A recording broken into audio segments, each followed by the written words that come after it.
My last Builder Hall 10 base didn't get the best feedback, and I promised I'd follow it up with something stronger.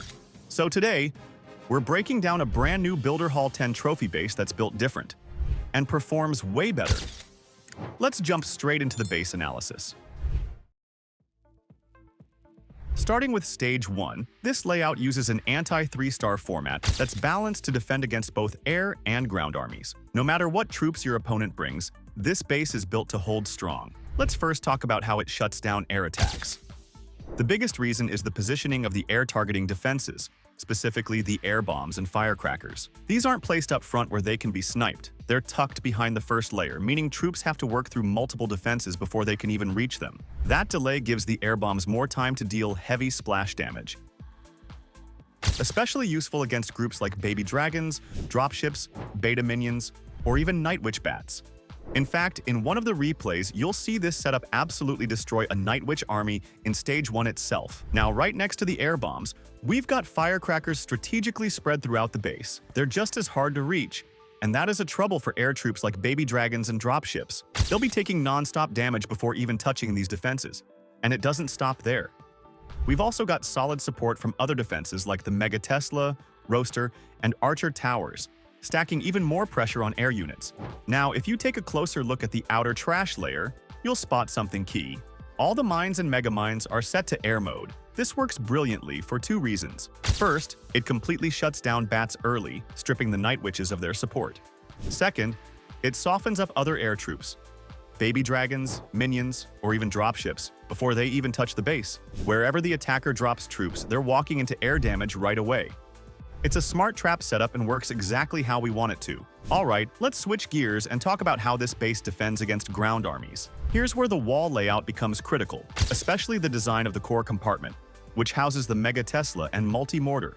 No matter where attackers enter from, once they break through that first layer, their troops naturally path into the core, and once they're inside, they're getting hit from all sides. That's exactly what we want, every defense locking on at once. The multi-mortar, placed dead center, plays a huge role here. Thanks to its range, it starts firing at troops even before they step deep into the base.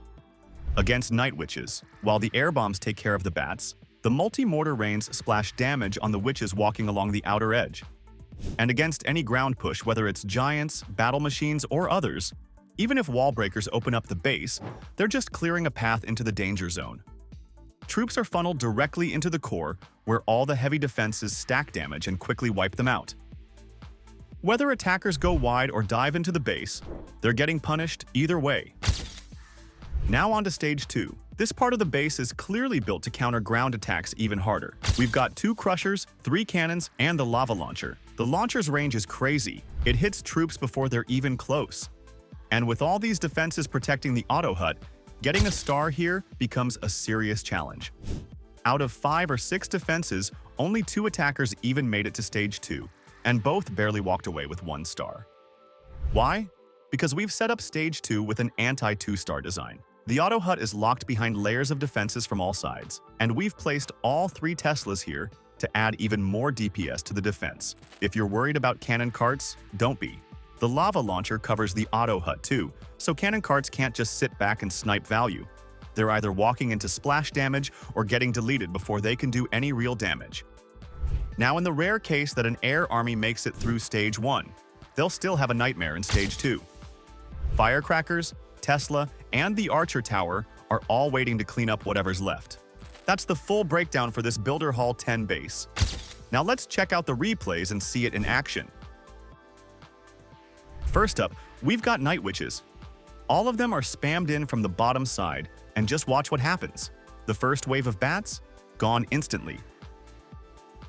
The next wave, wiped out just the same. Even the bats that push into the core get completely shredded by the air bombs. This base gives the bats no breathing room.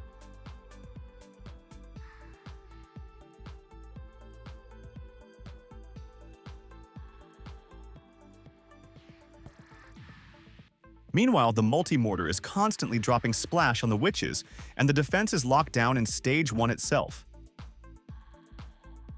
Clean hold. Next, we've got a baby dragon spam. The attacker sends them in from all angles, trying to split the damage. But guess what? Every single one takes a hit from the outer air bombs.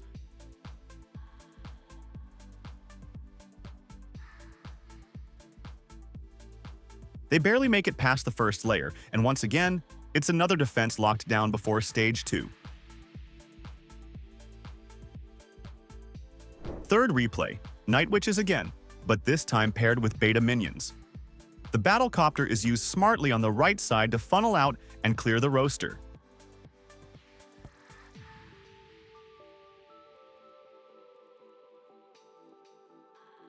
Once that's down, the Night Witches are deployed from the same side.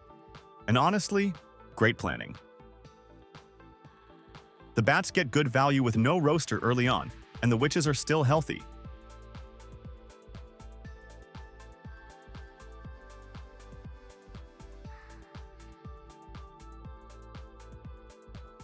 But the base isn't done yet.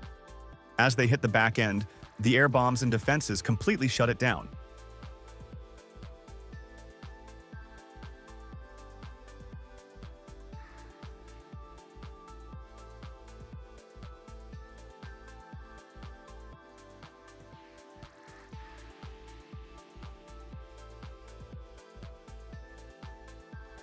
Only one witch survives to enter Stage 2.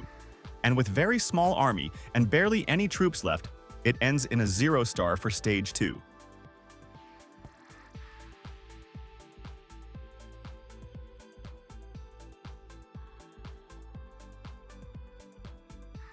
Next up, we've got a heavy ground spam, PEKKAS, and cannon carts.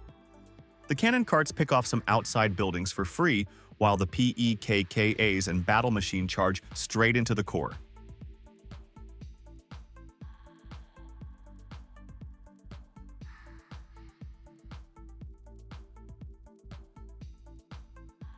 But as they reach it, every single defense locks on.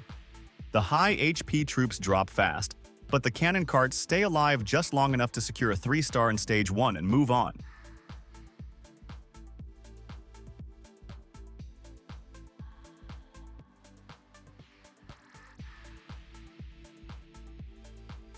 Looks good, but not for long.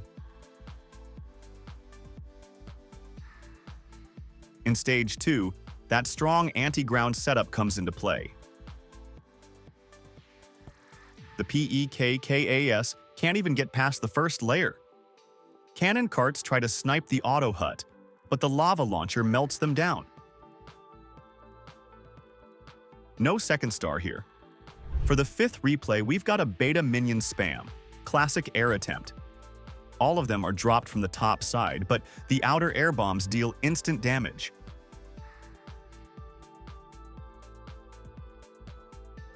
Minions fall fast.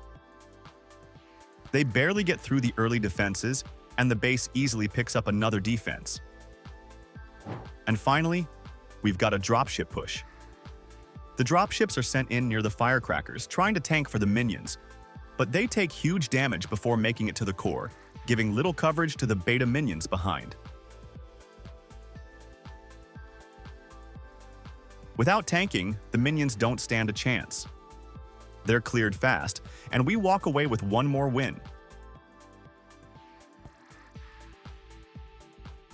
Out of all these replays, only 2 attacks even reached Stage 2, and neither of them got the full 2 stars. That's how strong this base really is. If you want results like this, consistent defenses, strong against all types of spam, copy the base using the link in the description and give it a shot. Like the video if you found it helpful, and subscribe if you want more of the best Builder Hall base designs every week.